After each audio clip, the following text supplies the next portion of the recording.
लोग पढ़ रहे हैं क्लास 7 मैथ्स के चैप्टर नंबर 8 को कंपेयरिंग क्वांटिटीज़, और आज हम लोग ये सारे टॉपिक्स कवर करने वाले हैं।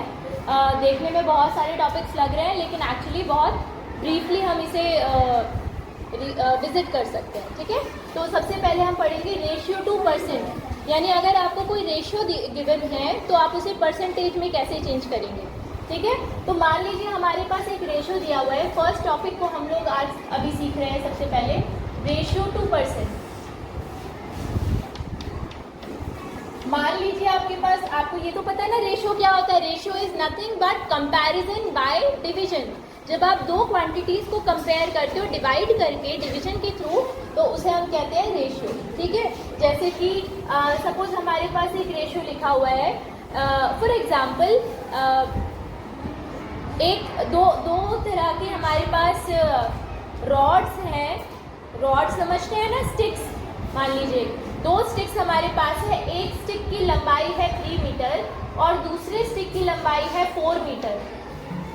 ठीक है, 3 और 4। तो इनका अगर आप कंपैरिजन करो तो आप कैसे लिखोगे? इसे ऐसे लिखोगे 3 मीटर बाय 4 मीटर, और अगर रेशियो में लिखोगे तो आप इसे ऐसे लिखोगे 3:4। अगर मान लीजिए आपको ये रेशियो दिया हुआ है, आपको इसे परसेंटेज में कन्वर्ट करना है, तो आपको मालूम है ना कैसे कन्वर्ट करते हैं। सबसे पहले इस रेशियो को आप लिखेंगे फ्रैक्शन में 3/4, और फ्रैक्शन को परसेंट में चेंज करने का तरीका मैंने आपको कल की क्लास में बताया था। 100% से मल्टीप्लाई करेंगे, तो इसकी हम 100% से मल्टीप्लाई करेंगे। ये रेशियो था, अब ये फ्रैक्शन बन गया, और फ्रैक्शन से हम बनाएंगे इसे परसेंट। तो 3/4 की मल्टीप्लाई करेंगे हम 100% से, और यहाँ से सॉल्व करने के बाद आपको मिलेगा 4 1 4। 4 से 25 पे 100 कैंसिल होता है। 3 × 25 विल बी इक्वल टू 75%। तो अब ये क्या बन गया? परसेंटेज। बोलो, समझ में आया रेशियो से परसेंटेज में कन्वर्ट कर दिया? अगर आपको आ गया है तो आप मुझे एक क्वेश्चन करके दिखाइए। मैं दूसरा रेशियो आपको दे रही हूँ। ठीक है, रेशियो है 2:5। आपको इसे परसेंटेज में कन्वर्ट करना है। सभी बच्चे ट्राई करेंगे। 2:5 को आपको percent, don't tell me the answer please, just raise your hand if you have solve. 2:5 सब बच्चे चेंज करेंगे इसको परसेंटेज। ठीक है, ओके मनीष आप आइए, इसको सॉल्व करके दिखाइए बोर्ड पर।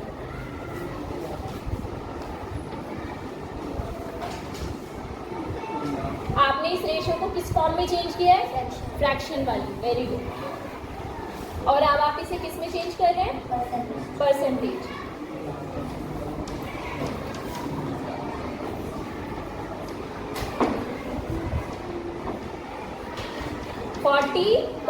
Very good, very good, very good. 40%। सो 2/5 या 2:5 को जब हम परसेंटेज में कन्वर्ट करेंगे that will be equal to 40%। क्या ये चीज सबको समझ में आ गई है? yes. एक और एग्जांपल दूं? yes, चलो एक और करके दिखाइएगा।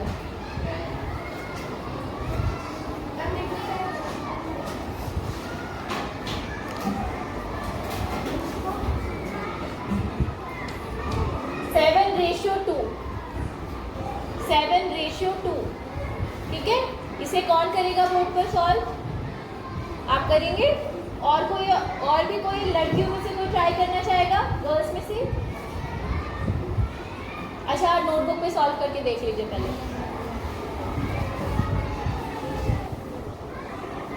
ओके यशोधरा, सो आप ट्राई करना चाहते हैं? आइए।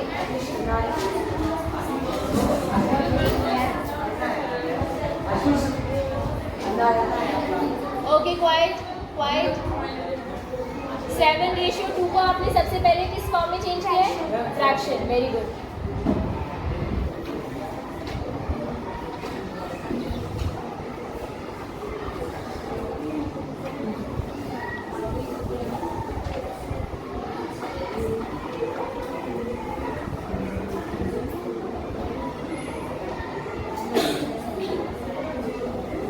वेरी गुड, बहुत बढ़िया। 350%। वेरी गुड, बहुत अच्छे।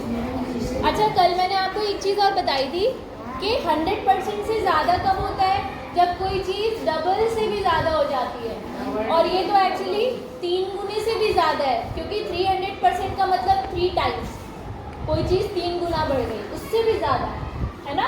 तो 350% को ऐसे मत सोचना कि ये एकदम अलग ही तरीके की परसेंटेज है इन्हें। और यहाँ से भी आपको समझ में आ गया होगा 7/2 का मतलब है 7 से 3 टाइम्स से भी ज़्यादा, है ना, दिख रहा है ना 7 2 के 3 टाइम्स से भी ज़्यादा। ठीक है बेटा, तो अब हम लोग रेशियो टू परसेंटेज सब बच्चों को समझ में आ गया अच्छे से। अब हम नए दूसरे टॉपिक पे बढ़ते हैं, और इस पर बढ़ने के लिए मैं आपको एक एग्जांपल देती हूँ, तब आपको समझ में आएगा। मान लीजिए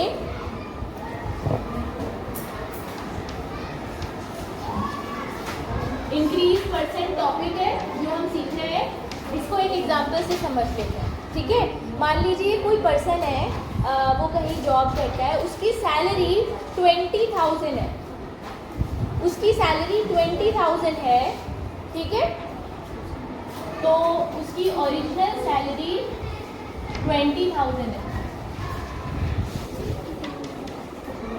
और उसने बहुत अच्छा काम किया, तो उसके बॉस ने खुश होकर उसकी सैलरी बढ़ा दी। 1 साल बाद उसकी सैलरी हो गई 40,000, तो उसकी न्यू सैलरी है 40,000। ठीक है, आपको अगर मैं ये पूछूं कि बताइए उसकी सैलरी कितना इंक्रीज हुई है, कितना इंक्रीज हुई है, तो आप क्या करोगे? यस, 20,000। नई सैलरी में से पुरानी वाली सैलरी माइनस करके देख लोगे, है ना, 40 में से 20 माइनस कर लोगे, तो 40,000 में से आप 20,000 माइनस करोगे तो आपको पता चल जाएगा कि सैलरी कितना बढ़ी है, 20,000। सही है, ठीक है, हाँ वही 100% आएगा। ठीक है, तो आप देखिए, अच्छा इसका ना नंबर, क्योंकि यहाँ पे आपको थोड़ा सा हो सकता है मैं नंबर कुछ और ले रही हूँ, सैलरी के नंबर्स कुछ और ले रही हूँ। जैसे कि हम एग्जाम्पल पे ले लेते हैं, उसकी सैलरी पहले 20,000 थी, और फिर बॉस बहुत ही ज़्यादा खुश हो गया, उन्होंने उसकी सैलरी 80,000 कर दी। ठीक है, 80,000 कर दी। तो अब आपको ये जानना है कि उसकी सैलरी कितनी बढ़ी है। तो 80,000 में से 20,000 माइनस किया तो हमें मिला 60,000। ठीक है, अब आपको निकालना है, हमें ये तो पता है कि सैलरी इंक्रीज कितनी हुई है, इंक्रीज कितना है ये मालूम है, लेकिन हमें निकालना है सैलरी कितने परसेंट इंक्रीज हुई है, इंक्रीज परसेंट निकालना है। समझ में आ रहा है? ठीक है, जैसे इसे इस तरीके से भी समझ सकते हो, पिछले टर्म में आपके मार्क्स आए थे 20, इस टर्म में आपके मार्क्स आए 30 आउट ऑफ 40। तो मैंने आपसे पूछा कितने मार्क्स बढ़े, आपने कहा मैम 10 मार्क्स बढ़े। कितने परसेंट मार्क्स बढ़े, तो आप कंफ्यूजन में पड़ गए कि कितने परसेंट, ये कैसे कैलकुलेट करूँ, तो वो ऐसे कैलकुलेट करते हैं। जब हमें इंक्रीज परसेंट निकालना होता है तो हम क्या करते हैं, देखिए हिंदी में अगर मैं बताऊं तरीका याद करने का, जितना बढ़ा अपॉन जहां से बढ़ा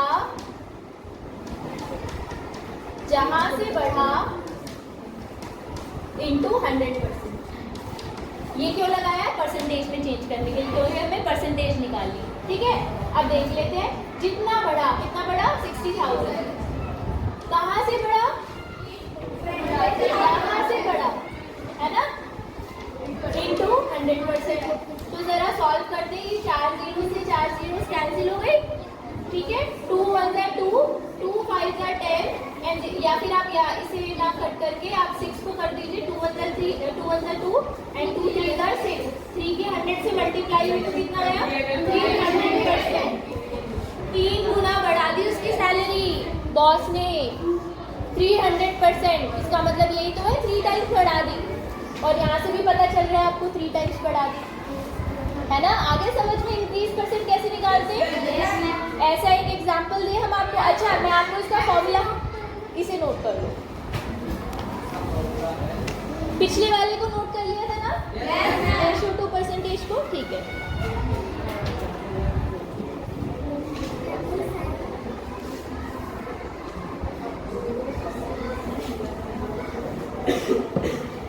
ओके क्लास, तो अब एग्जांपल लेते हैं, इंक्रीज परसेंट हमने सीखा, बिल्कुल इसी तरह से बिल्कुल सेम वे में हम निकालते हैं डिक्रीज परसेंट। भाई चीज़ें घटती भी तो हैं, तो वो देख लेते हैं।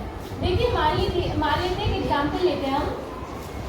गवर्नमेंट ने कहा कि हमने बहुत अच्छा काम किया, हमने महंगाई कम कर दी। उन्होंने किसी चीज़ पर, मान लीजिए एग्जांपल लेते हैं सिलेंडर, गैस सिलेंडर जो होता है, हालांकि अभी तो प्राइस बढ़ ही रहा है, उसका तो प्राइस कम हुआ नहीं है, बट मान लो ऐसा कुछ हो जाए, कोई चमत्कार हो जाए कि गवर्नमेंट उसके प्राइसेस कम कर दे। पहले सिलेंडर आता था सपोज 400 रुपीज़ का। सिलेंडर नहीं लेते हैं, सिलेंडर थोड़ा सा एक्सपेंसिव होता है, उसका एग्जांपल नहीं लेते हैं, कोई और चीज़ लेते हैं। जैसे मान लीजिए हम ऑयल का एग्जांपल ले सकते हैं, या हम घी का एग्जांपल ले सकते हैं। पहले घी आपको मिलता था 400 रुपये किलो, अब उसका रेट कम कर दिया, तो अब वो उसको बेच रहे हैं 300 रुपये किलो, 300 रुपये किलो, ठीक है। 400 रुपीज़ पर केजी पहले का रेट था, अब नया रेट है 300 रुपीज़ पर केजी, रेट कम हुआ है, ठीक है। ओरिजिनल प्राइस ये था, न्यू प्राइस ये, समझ में आया ना, ठीक है। तो क्या आप मुझे बता सकते हो ये बढ़ा है कि घटा है? डिक्रीज हुआ है। कितना डिक्रीज हुआ है? नहीं, डिक्रीज कितना हुआ है? कितने रुपए घटा है? तो कैसे निकाला? 400 में से 300 को माइनस करके 100 रुपीज़ पर केजी उसका जो रेट है वो कम हुआ है, जो प्राइस है वो कम हुआ है।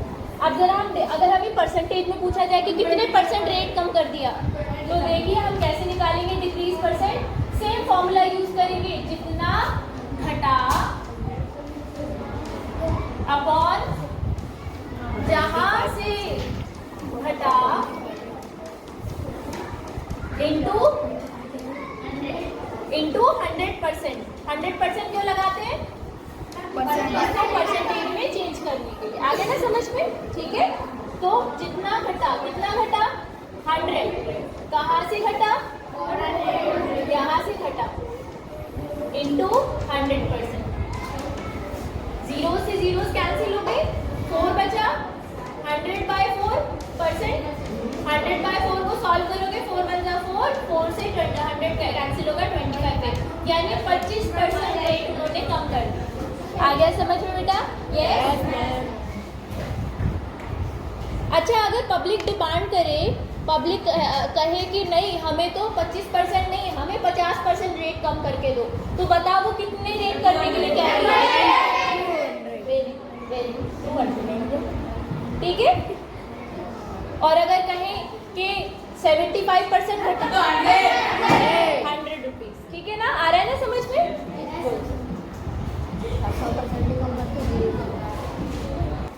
ओके स्टूडेंट्स, तो अब हम लोग नया टॉपिक सीख रहे हैं। हम सीखेंगे कि जब हम लोग शॉपिंग पर जाते हैं, जब हम कोई सामान खरीदते हैं या बेचते हैं, क्योंकि आप में से बहुत सारे बच्चे ऐसे भी होंगे जिनके पेरेंट्स का बिजनेस होगा अपना, वो कोई सामान बेचते होंगे, उनका कोई स्टोर होगा, कोई शोरूम होगा, है ना। तो इस तरह के सिचुएशंस में हमें कुछ टर्म्स देखने को मिलती हैं और हमें उसका मीनिंग भी समझ में आना चाहिए। अब मान लेते हैं, चलो एक एग्जांपल लेते हैं। तनिष्का आइए बेटा, आ जाओ। तनिष्का का एक स्टोर है। तनिष्का, आपको क्या पसंद है? अगर आप बिजनेस स्टार्ट करोगे तो आप किस चीज़ का बिजनेस स्टार्ट करोगे? स्टेशनरी का। अच्छा, इनको स्टेशनरी में इंटरेस्ट है। तो मान लीजिए ये अपने स्टोर पे बड़े प्यारे प्यारे ज्योमेट्री बॉक्सेस बेचते हैं, स्टाइलिश एकदम, बिल्कुल अच्छे वाले, मॉडर्न डिज़ाइनर ज्योमेट्री बॉक्सेस, ठीक है ना, ठीक है, पाउच जो होते हैं। तो इनका उसका बिजनेस है। अब तनिष्का ने, ऑब्वियसली बात है, आप वो अपने घर में तो बनाओगे नहीं, आप कहीं से पहले खरीद के लेकर आओगे, है ना। तो आपने वो एक पाउच, इधर आओ, आपने, इन्होंने, तनिष्का ने सपोज वो पाउच खरीदा 100 रुपीज़ का, ठीक है, या 200 ले लीजिए, 200 रुपीज़ का एक पाउच। आप इसे कितने का बेचेंगे अपनी दुकान पर? 280। ओके, ठीक है, 280 रुपीज़ का ये अपने शॉप पर उसे बेचना चाहते हैं, ठीक है। तनिष्का को प्रॉफिट हो रहा है या लॉस? प्रॉफिट हो रहा है। कोई भी शॉपकीपर लॉस पर क्यों बेचेगा किसी सामान को, है ना? लॉस पर वो एक ही कंडीशन पे बेचेगा अगर उसे अपना काम ही बंद करना हो तो, ठीक है।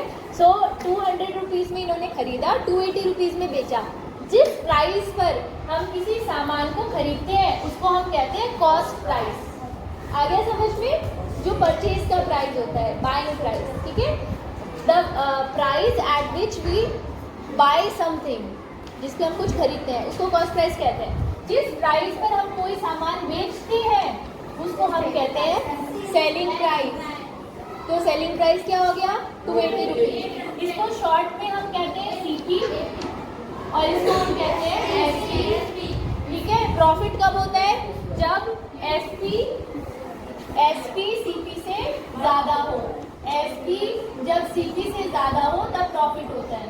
और प्रॉफिट निकालते कैसे हैं? एसपी में से सीपी को माइनस करके, ठीक है। तो 280 में से 200 को माइनस कर दो, 80 रुपीज़ का प्रॉफिट हुआ। अब मैंने इनसे पूछा, तनिष्का मुझे बताओ कि आप कितने % प्रॉफिट कमा रहे हैं? एक मिनट, मैंने इनसे पूछा कि बताओ तनिष्का आप कितने % प्रॉफिट अर्न कर रहे हैं? तो अब आप भी चक्कर में पड़ गए, कंफ्यूजन में, बिल्कुल जैसे तनिष्का पड़ी। तनिष्का बताओ कितने % प्रॉफिट अर्न कर रहे हैं आप? ये तो बताया आपको 80% का प्रॉफिट हो रहा है, पर कितने % प्रॉफिट? इसको परसेंटेज में कैसे? 40%। चलो देखते हैं तनिष्का सही है या गलत है। देखो प्रॉफिट % निकालने का तनिष्का आपने कैसे कैलकुलेट किया 40% इतनी जल्दी? 80 में से 40 को माइनस करके 80 में से 40 कैसे माइनस किया?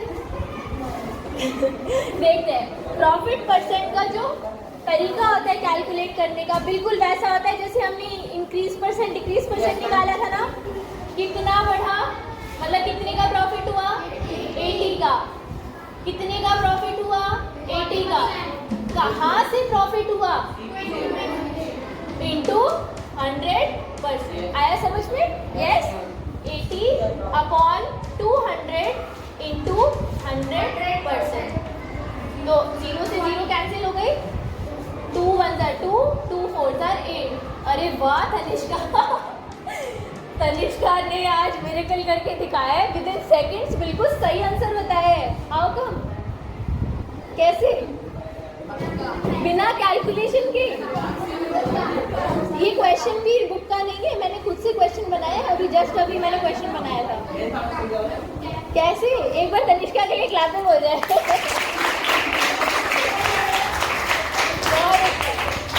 अच्छा सच बताओ, तुक्का था? कैलकुलेट किया था? अच्छा ओके, चलो ये तुम सबको सिखा देना प्लीज़ क्या तरीका तुमने अप्लाई किया है बिना कैलकुलेशन के। ओके, सो 40% प्रॉफिट आएगा। आपको समझ में आ रहा है? इसी तरीके से बेटा हम लॉस % कैलकुलेट करते हैं। लॉस % सेम होता है लॉस अपॉन सीपी इंटू 100%। लिख लेंगे फॉर्मूला आप अपने नोट में? बिल्कुल ऐसे। जैसे एग्जाम्पल ले लीजिए, आपने कोई फ्रिज खरीदा 10,000 रुपीज़ का, आपने उसे 8,000 रुपीज़ में बेचा, तो आपको लॉस हुआ? कितने का? 2,000 रुपीज़ का, ठीक है। तो आप लॉस % कैलकुलेट करना, this is homework. And homework में आपको एक चीज़ और